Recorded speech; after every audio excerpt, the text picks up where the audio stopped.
ఇవన్నీ రేపొద్దున మనం ఇన్ని ప్రయత్నాలు చేసిన తర్వాత కూడా ఎక్కడన్నా కూడా చంద్రబాబు నాయుడు వినకుండా దీనికి ముందుకు తీసుకొని పోతే మాత్రం ఆ తర్వాత కాలేజీలు తీసుకున్నోడిని మాత్రం మనం అధికారంలోకి వచ్చిన వెంటనే 2 నెలలు జరగక మునిపే అందరు జైళ్ళల్లో ఉంటారు.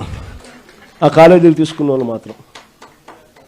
స్కాములు అనేది మదర్ ఆఫ్ ఆల్ స్కామ్స్ కింద ఇది నిరూపితమవుతుంది. అంతటి దారుణంగా ప్రజలకు నష్టం జరుగుతుందని కనిపిస్తూ ఉన్నా కూడా ప్రజలు దీనివల్ల ఉచితంగా వైద్యం పొందే అవకాశం పోతుందని తెలిసినా కూడా మన పిల్లలకు తక్కువ ధరకే, ప్రైవేట్ కన్నా చాలా తక్కువ ధరకే మన పిల్లలకు మెడికల్ కాలేజీలలో సీట్లు వచ్చి చదువులు అందుబాటులో ఉంటాయని తెలిసినా కూడా ఏమాత్రం ఖాతరు చేయకుండా చంద్రబాబు చేస్తూ ఉన్న ఈ తీరుకు చంద్రబాబు నాయుడుకు గట్టి గుణపాఠం మాత్రం ఖచ్చితంగా తగులుతుంది. మరి ముఖ్యంగా ఈ విషయాలన్నీ చెప్పడానికి మిమ్మల్ని అందరికీ మీ ద్వారా ప్రతి కార్యకర్తకు ప్రతి గ్రామంలోనూ కూడా అభినందనలు కూడా తెలియజేయడం కోసం అని చెప్పి మిమ్మల్ని అందరినీ కూడా ఆహ్వానించడం జరిగింది. ముఖ్యమంత్రి వారి పార్టీ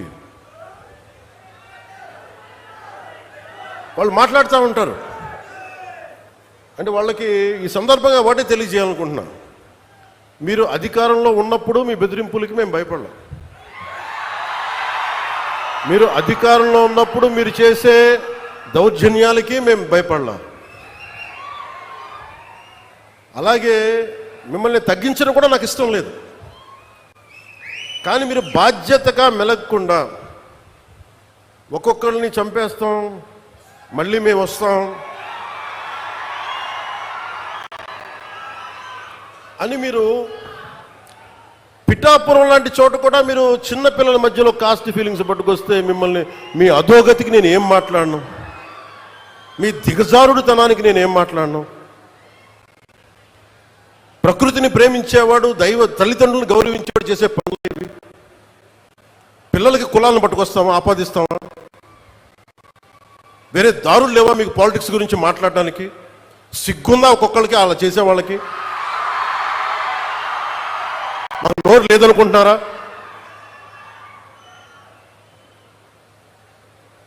కూర్చొని మీరు కాంట్రాక్ట్లు వేస్తే కాంట్రాక్ట్లు వేసిన వాళ్ళందరినీ మేము బెదిరించేస్తాం, జైల్లో పెడతామంటే ఏమనుకుంటున్నారా మీరంతా?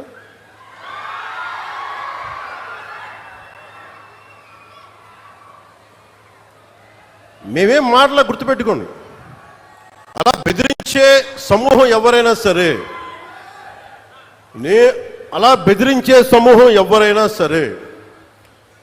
మిగతా వారి గురించి నాకు తెలియదు. పవన్ కళ్యాణ్కి అధికారం ఉన్నా అధికారం లేకపోయినా పవన్ కళ్యాణ్ ఎప్పుడు పవన్ కళ్యాణ్ లాగే ఉంటాడు, భయపడ్డాం.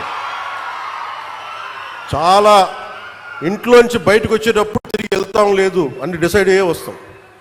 అందువల్ల మీ ఆకు రౌడీలు కానీ, అలాగే చెప్తున్నా, ఏదైనా మాట్లాడితే అధికారులు కూడా భయపడుతున్నారు. ఎందుకు భయపడుతున్నారంటే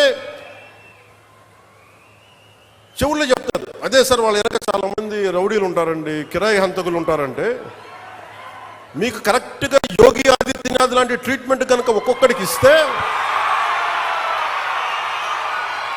ఒక్కొక్కడికి రౌడీజం అంటే కాలు కీలు తీసి మడత పెట్టి కింద కూర్చోపెడితే, అప్పుడు కరెక్ట్గా చెప్తా, కరుడు గట్టిపోయిన జీవితకాలం ఒకే మన వాళ్ళకి ఏకీభవించవచ్చు, ఏకీభవించకపోవచ్చు. నక్సలైట్స్ తోటి, వామపక్ష తీవ్రవాదులతో మనం ఏకీభవించవచ్చు, ఏకీభవించకపోవచ్చు. అలాంటి బలమైన ఆర్గనైజేషన్నే కకావికలం అయిపోయిన పరిస్థితుల్లో ఉంటే ప్రభుత్వం తలుచుకుంటే, అలాంటిది ఇన్ని లక్షల మంది పోలీసుండి, ఇన్ని వందల మంది ఐపీఎస్లుండి, 1000-2000 ఉన్న డిఎస్పీలుండి, అలాంటి కిరాయి గ్యాంగుల్ని మెయింటైన్ చేసే వ్యక్తుల మీద 2 రోజులు 48 గంటలు మీ చుట్టుపక్కల ఎవరున్నారు, వాడి పేరేంటి అన్ని కనుక్కొని ఒక పొలిటికల్ నిర్ణయం తీసుకుంటే ఇక మళ్ళీ ఎప్పుడు ఇలాంటి మాటలు రారు. మీరు అక్కడ దాకా తీసుకెళ్ళకండి. మీరు ఇదే చెప్తున్నాను ఇంకొకసారి, సామాజిక మాధ్యమాల్లో కానీ విదేశాల్లో కూర్చొని వాగే వాళ్ళతో సహా ఇక్కడ కూర్చొని భవిష్యత్తులో మేము వస్తాం, వచ్చి మేము ఏం చేస్తామంటే వచ్చినప్పుడే మీరేం పీకలేదు, మరి ఏం మాట్లాడతారు ఇప్పుడు?